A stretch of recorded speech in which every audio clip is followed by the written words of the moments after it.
ಕನ್ನಡ ಬಗ್ಗೆ ನಿಮ್ಮ ಅಭಿಪ್ರಾಯ ಏನು? ಕನ್ನಡ ಎನ್ನುವುದು ಕೇವಲ ಒಂದು ಭಾಷೆಯಲ್ಲ, ಅದು ನಮ್ಮ ಸಂಸ್ಕೃತಿ, ಪರಂಪರೆ ಮತ್ತು ಆತ್ಮದ ಪ್ರತಿಬಿಂಬ.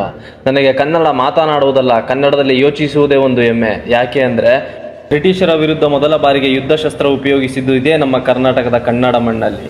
ಭಾರತದ ಮೊದಲ ಸ್ವಾತಂತ್ರ್ಯ ಹೋರಾಟಗಾರ್ತಿ ಕಿತ್ತೂರು ರಾಣಿ ಚೆನ್ನಮ್ಮ ಹುಟ್ಟಿದ್ದು ಇದೇ ನಮ್ಮ ಕನ್ನಡ ನಾಡಿನಲ್ಲಿ. ನೌಕಾಪಡೆ ಪಿತಾಮಹ ಎಂದೇ ಹೆಸರಾಗಿರುವ ದಕ್ಷಿಣ ಪಥೇಶ್ವರರಾದ ಇಮ್ಮಡಿ ಪುಲಕೇಶಿ ಹುಟ್ಟಿದ್ದು ಇದೇ ನಮ್ಮ ಕನ್ನಡ ನಾಡಲ್ಲಿ. ಭಾರತದಲ್ಲಿ ಅತಿ ಹೆಚ್ಚು ಜ್ಞಾನಪೀಠ ಪ್ರಶಸ್ತಿ ಸಿಕ್ಕಿರೋದು ಇದೇ ನಮ್ಮ ಕನ್ನಡ ನಾಡಿಗೆ.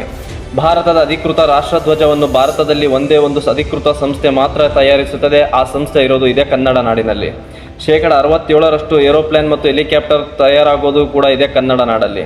ಭಾರತ, ಶ್ರೀಲಂಕಾ, ತಂಜಾನಿಯಲ್ಲಿ ಇಂಜಿನಿಯರ್ಗಳ ದಿನವನ್ನು ಸರ್ ಎಂ ವಿಶ್ವೇಶ್ವರಯ್ಯ ಅವರ ಹೆಸರಿನಲ್ಲಿ ಆಚರಿಸಲಾಗುತ್ತದೆ. ಆ ವಿಶ್ವೇಶ್ವರಯ್ಯನವರು ಹುಟ್ಟಿದ್ದು ಇದೇ ನಮ್ಮ ಕನ್ನಡ ನಾಡಿನಲ್ಲಿ. ಮೊದಲ ಖಾಸಗಿ ರೇಡಿಯೋ ಕೇಂದ್ರವನ್ನು ಪ್ರಾರಂಭಿಸಲಾಗಿದ್ದು ಇದೇ ಕನ್ನಡ ನಾಡಿನಲ್ಲಿ. ಭಾರತದ ಅತಿದೊಡ್ಡ 3ನೇ ಆರ್ಥಿಕತೆ ಇದೇ ಕನ್ನಡ ನಾಡಿನಲ್ಲಿ. ಭಾರತದ ಅತಿ ಹೆಚ್ಚು ರೇಷ್ಮೆ, ಕಾಫಿ ಉತ್ಪಾದಿಸುವುದು ಇದೇ ಕನ್ನಡ ನಾಡಲ್ಲಿ. ಭಾರತದಲ್ಲಿ ಅತಿ ಹೆಚ್ಚು ಆನೆಗಳ ಸಂಖ್ಯೆ ಇರೋದು ಕೂಡ ಇದೇ ನಮ್ಮ ಕನ್ನಡ ನಾಡಲ್ಲಿ. ಅತಿ ಹೆಚ್ಚು ರಾಗಿ ಉತ್ಪಾದನೆ ಆಗೋದು ಇದೇ ನಾಡಲ್ಲಿ. 80% ಗೋಲ್ಡ್ ಕೂಡ ನಮ್ಮದು. ಅತಿ ಹೆಚ್ಚು ಶ್ರೀಗಂಧ ಬೆಳೆಯೋದು ಕೂಡ ಇದೇ ನಾಡಲ್ಲಿ. ಭಾರತದ ಮೊದಲ ಅಂಡರ್ ವಾಟರ್ ಶೂಟಿಂಗ್ ಆದ ಮೊದಲ ಸಿನಿಮಾ ಕೂಡ ನಮ್ಮ ನಾಡಿನ ಕನ್ನಡ ನುಡಿಯಲ್ಲಿ. ಅಷ್ಟೇ ಯಾಕೆ, ತಮಿಳುನಾಡಿನ ಸೂಪರ್ ಸ್ಟಾರ್ ರಜನಿಕಾಂತ್ ಹುಟ್ಟಿದ್ದು ಇದೇ ಕನ್ನಡ ನಾಡಿನಲ್ಲಿ. ಜೈ ಕನ್ನಡ, ಜೈ ಕರ್ನಾಟಕ ಮಾತೆ.